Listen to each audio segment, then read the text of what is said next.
एड़ी, ऐनक, ओखली, औरत।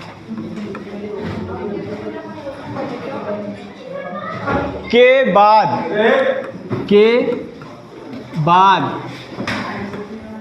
असमान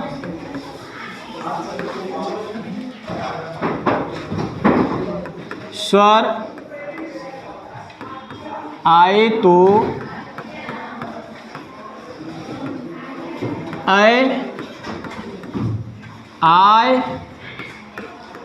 औ, आओ हो जाता है।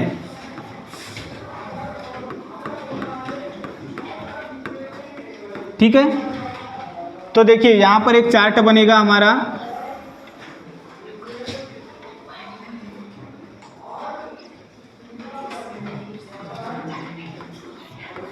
एड़ी, ऐनक, ओखली और ये औरत।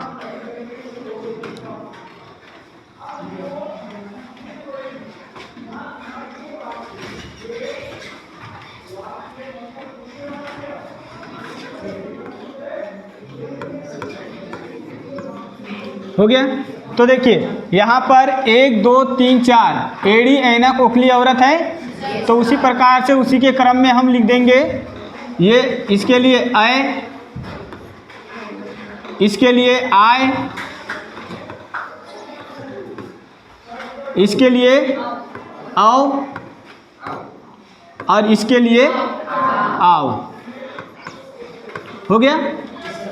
जब कोई शब्द आए तो वहाँ पर ईस का उच्चारण होगा, है ना। और जब हम विग्रह करेंगे तो वहाँ पर ये जो है ये मात्राओं में कन्वर्ट हो जाएगा। कैसे? इसमें हो जाएगा ए की मात्रा, इसमें हो जाएगा ए की मात्रा, इसमें हो जाएगा ओ की मात्रा और इसमें हो जाएगा औ की मात्रा। अब इसके उदाहरण देखिए।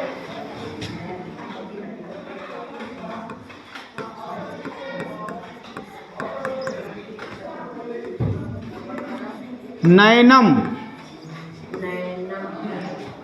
ठीक है। अब यहाँ देखना, इसका हम विग्रह करेंगे। ये यह दिख रहा है, यह दिख रहा है ना। य और न के बीच में कोई मात्रा है क्या? नहीं। हमको यहाँ देखना है, यहाँ पर अ और य के बीच में कोई मात्रा है? नहीं। यहाँ पर आ है, यहाँ मात्रा है ना, इसीलिए ये न के साथ में ए जुड़ेगा। ए की मात्रा क्यों? य के कारण जुड़ा। अब बचा यहाँ पर नम, और यहाँ से भी हम य को हटाते तो यहाँ बचा अ। तो यहाँ का अ लिखेंगे और यहाँ का नम लिखेंगे तो क्या हो जाएगा? ने धन अनम। संधि का नाम क्या हो जाएगा? अयादि स्वर संधि। अब देखिए दूसरा उदाहरण, नायक। ठीक दिख रहा है कि नहीं नायक? अब देखो न और य के बीच में क्या है? आ की मात्रा है। अब यहाँ पर देखना है आ कहाँ पर है? यहाँ पर। तो चिन्ह क्या लगेगा? आई की।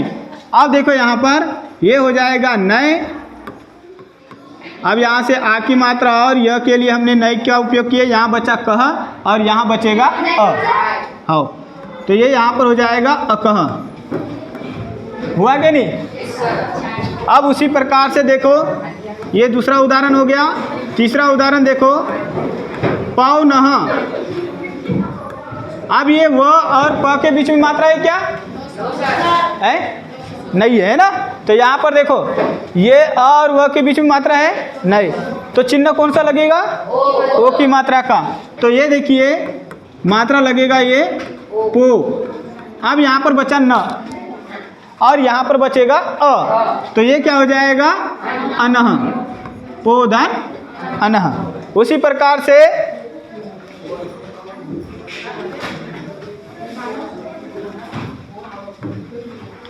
भवनः। भवनः क्या हो जाएगा? भोधन। हाँ भोधन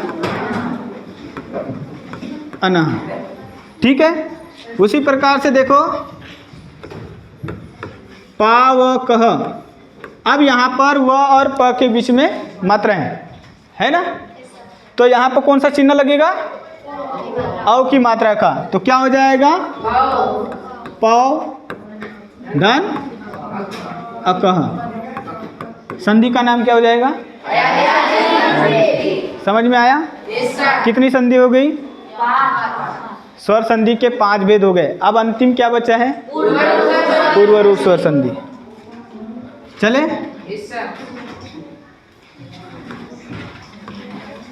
पूर्व रूप स्वर संधि। देखो, पूर्व रूप स्वर संधि का जिस शब्द के मध्य, इसकी परिभाषा है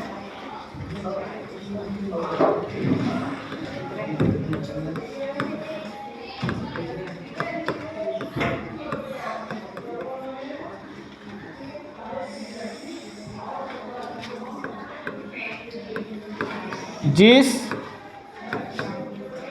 शब्द के मध्य, यह ऐसा वाला चिन्ह दिखेगा आपको, और इसको, इस चिन्ह को कहते हैं अवग्रह चिन्ह, है ना। आवे वहाँ पर पूर्व रूप स्वर संधि होती है। कौन सी संधि होती है? पूर्व रूप स्वर संधि। अब इसके उदाहरण देखिए।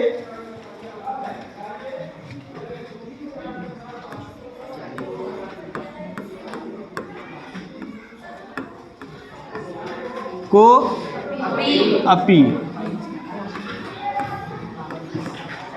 यहाँ पर क्या, कौन सा चिन्ह दिख रहा है? अवग्रह। और ये अवग्रह का अर्थ होता है अ से। किससे होता है? अ से। अब हम इसका विग्रह करेंगे तो ये हो जाएगा को धन अपी। उसी प्रकार से दूसरा उदाहरण है परो अपी। क्या हो जाएगा इसको, इसका? परो धन अपी। संधि का नाम बन जाएगा पक्का। ये स्वर संधि के 6 भेद थे। संस्कृत में स्वर संधि के कितने भेद होते हैं? 6। और हिंदी में 5, है ना। कौन सा नहीं होता हिंदी में? पूर्व रूप स्वर संधि नहीं होता। ठीक है, तो हमको सिर्फ मात्राओं से पहचानना है कि ये कौन सी संधि है। पूर्व रूप स्वर संधि में देखना, कुछ अपवाद शब्द होते हैं, ऐसे वाले विसर्ग संधि में भी आता है। ये जो परोपी है, ये विसर्ग संधि का भी उदाहरण है और पूर्व रूप स्वर संधि का भी उदाहरण है।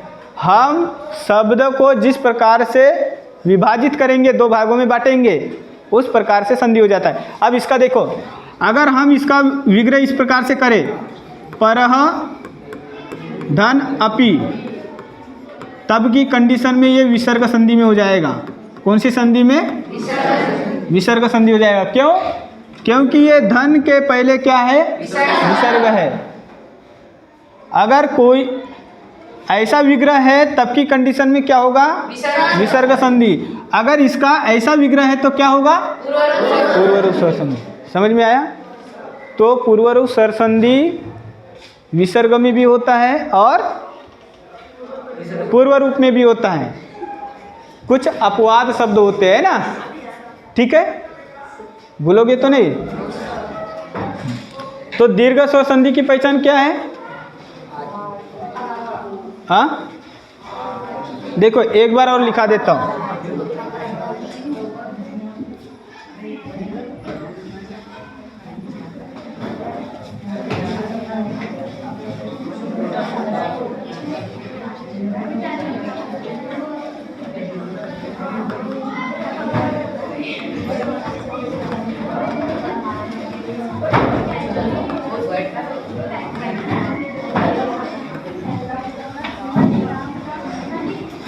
स्वर संधि के 6 भेद होते हैं। तो सबसे पहले दीर्घ स्वर संधि, ठीक है। दूसरा होता है गुण स्वर संधि, और तीसरा होता है वृद्धि स्वर संधि, और चौथा होता है यण स्वर संधि, ठीक है। और पांचवा होता है अयादी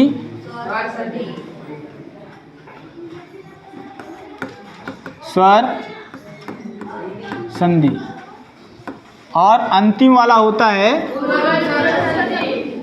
पूर्व रूप स्वर संधि। अब देखिए, इनका पहचान चिन्ह होता है। हम कैसे पहचाने शब्द को?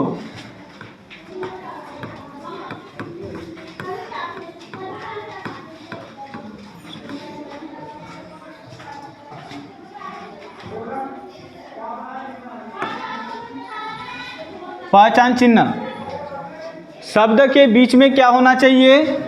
आ की मात्रा दिखे, बड़ी की मात्रा दिखे, बड़ा ऊ की मात्रा दिखे, और बड़ी री की मात्रा। इन 4 मात्रा अगर आपको दिखती है किसी शब्द में, तो वहाँ पर कौन सी संधि होगी? दीर्घ स्वर संधि।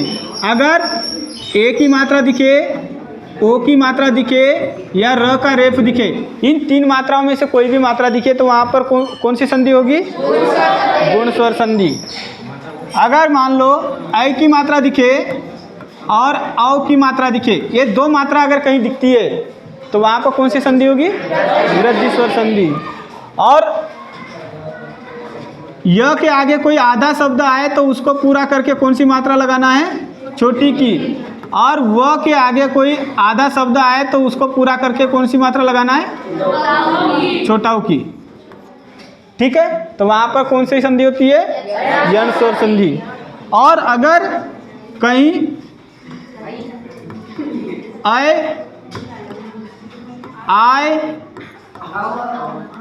आओ और ये आओ दिख जाए, तो वहाँ कौन सी संधि होती है? अयादी स्वर। और जहाँ पर अवग्रह चिन्ह दिख जाए वहाँ पर, ठीक है। समझ में आया? बन जाएगा? कोई दिक्कत? तो मेरे को ये बताइए, महेश, ये कौन सी संधि का उदाहरण है? पेज बढ़ा रहे हो कि नहीं? मीठा तो चल रहा है। आओ, ये प्लस से प्लस कर सकते। अच्छा, दूसरा पेज आ जाता है। हाँ, ये प्लस बटन, ओके। और सेव के लिए आप यहाँ से ये जा सकते थे ऐसा, ठीक है। तो अभी कोई बात नहीं, आप तो इधर में बन रहा है कि नहीं? बन रहा है, चालू है यार। हाँ, वो बन रहा है। प्लस ले लेना, वो पूरी मिल जाएगी। प्लस अच्छा। करना, क्या करना? न्यू, अभी न्यू कर लेना, ये जब हो जाए उसके बाद। हाँ, ठीक चल रहा है, ये कोई दिक्कत नहीं। हाँ, तो ये समझ में आया? अब उसी प्रकार से देखो,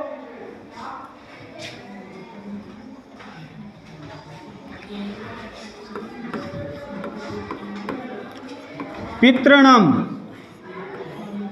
इसमें कौन सी संधि है? शब्द को देखकर हमको पहचान में आ जाना चाहिए कि ये इस संधि का उदाहरण है। विग्रह तो बात की प्रक्रिया है।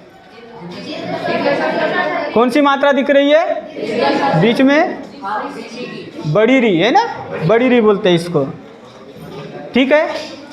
उसी प्रकार से स्वागतम, इसमें क्या दिख रहा है आपको? व के पहले क्या दिख रहा है? आधा स। और कौन सी संधि का उदाहरण है ये? यण स्वर संधि, ठीक है। आप लोग बाद में आए, हम शुरू से पढ़ा रहे थे। कौन आया था सबसे पहले? हाँ, 1 2 4 लोग है ना। तो ये समझ में आया क्या? हाँ, तो ये आपका स्वर संधि खत्म। ठीक है, अब हम जब भी आएंगे नेक्स्ट बार तब पढ़ाएंगे। हाँ ठीक है, अभी के लिए इतना ही।